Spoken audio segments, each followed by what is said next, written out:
আপনারা দেখছেন 24 ঘন্টা ইন্ডিয়া টিভি, সর্বদা সবার পাশে সবার মাঝে। পূর্বপুরুষেরা এখানে এসেছিলেন, এই নগরের পত্তন করেছে।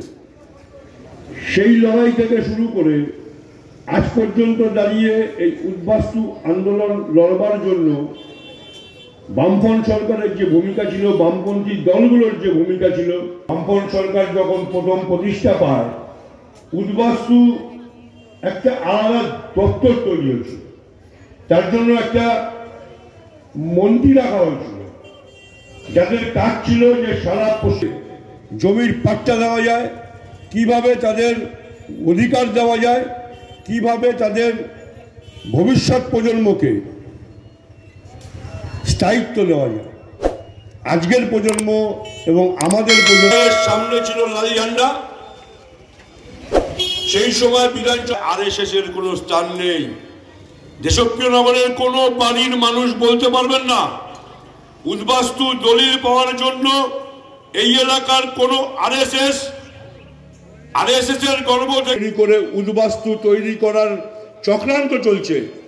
তখন দাঁড়িয়ে এই বিজেপির নেতারা, আরএসএস এর নেতারা শুধুমাত্র হিন্দু এবং মুসলমানের মধ্যে ধর্মীয় ভাবাবেগের মধ্যে গিয়ে মানুষদের ঘাম ঝরানোর লড়াই, অস্তিত্ব রক্ষার লড়াই, এখানে ব্যবসা বাণিজ্য তৈরি করা, স্কুল তৈরি করা, লাইব্রেরি তৈরি করা, সমাজকে এগিয়ে নিয়ে যাওয়ার জন্য যে লড়াই, সে লড়াইয়ে কোনো অবদান না থাকলেও আজকে দাঁড়িয়ে আরএসএস সেই যদি আগুন জ্বলে সমাজে মৌলবাদ যদি নিয়ন্ত্রণ করে রাষ্ট্রশক্তিকে, তাহলে আধুনিক ভারতবর্ষের গড়া হবে না, কথায় থেকে যাবে কবির ভাষায় ভারত আমার জগৎ সভায় শ্রেষ্ঠ আসল হবে। এটা কাব্যে কবিতায় থেকে যাবে।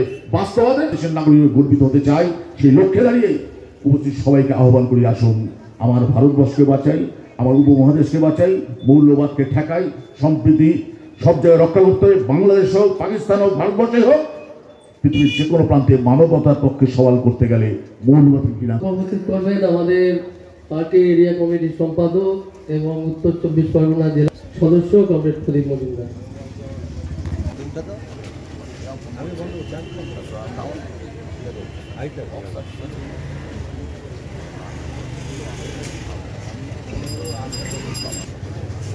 কংগ্রেস সভাপতি, মঞ্চে উপস্থিত আমাদের পার্টি নেতৃত্ব সহ আজকের আমাদের এই আলোচনা সভার মূল বক্তা, সীতার কথাই শুনতে তাই আমি বেশি বলে আর ভারাক্রান্ত করব না। কয়েকটি কথা, যে আমরা যেখানে এই সভাটা করছি এবং আমাদের এই অঞ্চল স্পেসিফিকভাবে দেশপ্রিয় নগর সম্পূর্ণটাই হচ্ছে যারা স্থায়ীভাবে উচ্ছেদ হয়, অন্য কোনো জায়গায় গিয়ে তারা যখন বসবাস করতে থাকে, তাদের বাসস্থান গড়বার লড়াই, তাদের অস্তিত্বের লড়াই। আগামী 3রা জানুয়ারি ঢাকার বুকে communist party of Bangladesh CPB তাদের নেতৃত্বে মিটিং হতে চলেছে, সমাবেশ হতে চলেছে।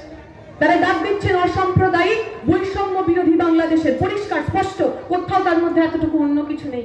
আমরা তো গর্ব করে বলি, এপার বাংলায় কমিউনিস্টরা যেমন ব্যর্থ ভাষায় বলতে পারে আমাদের অসাম্প্রদায়িক ভারতবর্ষ চাই, ওপার বাংলার কমিউনিস্ট পার্টি অফ বাংলাদেশও ব্যর্থভাবে বলতে পারে আমাদের অসাম্প্রদায়িক বাংলাদেশ চাই।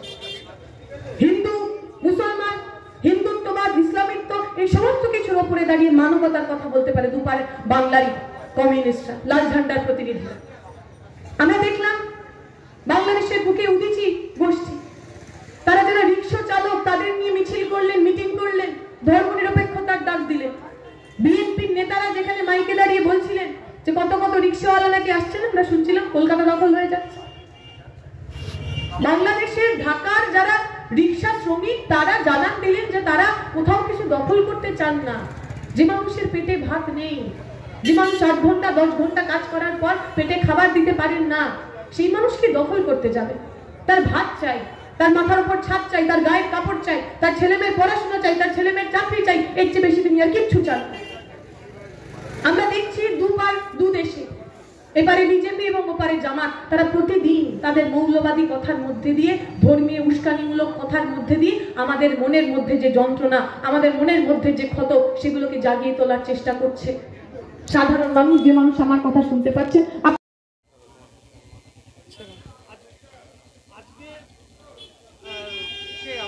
শিক্ষামন্ত্রী পার্থ চট্টোপাধ্যায়কে কোর্টে তোলা, তার জামিন চেয়েছে, জামিন দেয়নি, কি বলবে? ওনারকে তো জামিন উনি চাইছেন কিভাবে, এটা ভেবেই অবাক লাগে। যে লোকটাকে এত কোটি কোটি টাকা আমরা দুর্নীতি করতে দেখলাম, যে বাড়ি থেকে এত টাকা উদ্ধার হলো, তার যদি কোনো বেসিক মান সম্মান মোরালিটি থাকে, তারা জামিন চাওয়াই উচিত না। তিনি একটা গোটা প্রজন্মকে ধ্বংস করেছেন, ছেলে মেয়েদের চাকরি খেয়েছেন, ওনার আজীবন জেলের মধ্যেই থাকা উচিত।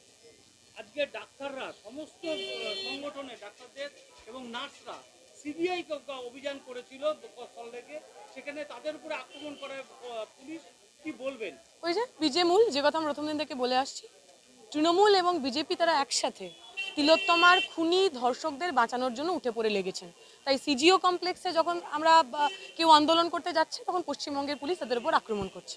তৃণমূল বিজেপি একসাথে ওই তিলোত্তমার ধর্ষকদের পক্ষে কাজ করছেন, আর তার বিরুদ্ধে পশ্চিমবঙ্গের সাধারণ মানুষরা রয়েছে। ডক্টর বিধানচন্দ্র রায়কে অমিত শাহ অপমান করেছেন সংসদে দাঁড়িয়ে, মমতাজি চাইছেন যে তার পদত্যাগ, কি বলবেন? তিনি তো আম্বেদকর থেকে শুরু করেছেন। যে আম্বেদকর আমাদেরকে এই সংবিধান দিলেন, এই পার্লামেন্ট তৈরির পিছনে যার সবচেয়ে বড় ভূমিকা, সেই আম্বেদকরকে অমিত শাহ আগের দিন আপনারা সবাই শুনেছেন উনি কী বলেছেন। ফলে অমিত শাহ বা আরএসএস বিজেপির কাছ থেকে খুব সম্মানের প্রত্যাশা করার কোনো প্রয়োজন নেই। যা করা উচিত তা হলো সাধারণ মানুষের রাস্তায় নামা উচিত, যাতে এরা লজ্জায় আর পরের দিন মুখ দেখাতে না পারে। 2026-এ বিজেপির লক্ষ্য 1 কোটি হিন্দু ভোট, সেখানে দাঁড়িয়ে জায়গায় জায়গায় হিন্দুদের সদস্যপদ করছে, কি বলবেন? যে হিন্দুরা না খেতে পেয়ে মারা যাচ্ছেন, যে হিন্দু ছেলেমেয়েরা চাকরি না পেয়ে রাস্তায় বসছেন, আগে তাদের চাকরি দিন, তাদের খাবার দিন, তখন হিন্দু কেন, হিন্দু মুসলমান বৌদ্ধ খ্রিস্টান সবাই আপনাকে ভোট করবে। ব্যাপারটা হিন্দু মুসলমানের নয়। যবে থেকে 2014 সাল থেকে বিজেপি সরকারে এসেছে, তবে থেকে আমার দেশের সমস্ত পরিকাঠামো, ব্যাংক, বিমা, রেল তারা বিক্রি করে দিয়েছে। সাধারণ মানুষ খেতে পাচ্ছেন না, ক্ষুধার তালিকায় আমরা পাকিস্তানেরও পড়ে চলে গেছি। ফলে যখন একটা দেশকে ধ্বংস করা হয়, তখন তো কোনো একটি ধর্মের বা একটি সম্প্রদায়ের মানুষ অস্বস্তিতে পড়েন না, অসুবিধায় পড়েন না, সবাই পড়েন। হিন্দু মুসলিম নির্বিশেষে যদি আমরা বিজেপিকে তাড়াতে পারি, তাহলে 1 কোটি, 10 কোটি, 100 কোটি হিন্দু মুসলমান মানুষ ভালো থাকবে।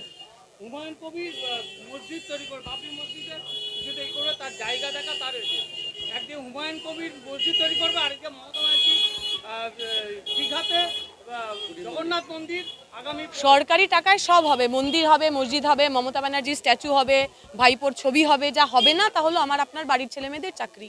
যা হবে না তারা হলো যারা 2 বছর ধরে রাস্তায় বসে আছেন, পড়াশুনো করার পর, পরীক্ষায় পাশ করার পর চাকরি পাননি, তাদের বিচার। যা হবে না তা হলো তিলোত্তমারা খুন হবেন, স্বপন কোলেরা খুন হবেন, স্বপ্নদীপরা খুন হবে, আর তাদের অপরাধীরা ঘুরে বেড়াবে। ঠিক আছে, এ পর্যন্ত সঙ্গে রাখুন 24 ঘন্টা ইন্ডিয়া টিভি। দেখতে থাকুন সব জেলার সব খবর সবার আগে 24 ঘন্টা ইন্ডিয়া টিভির পর্দায়। নমস্কার।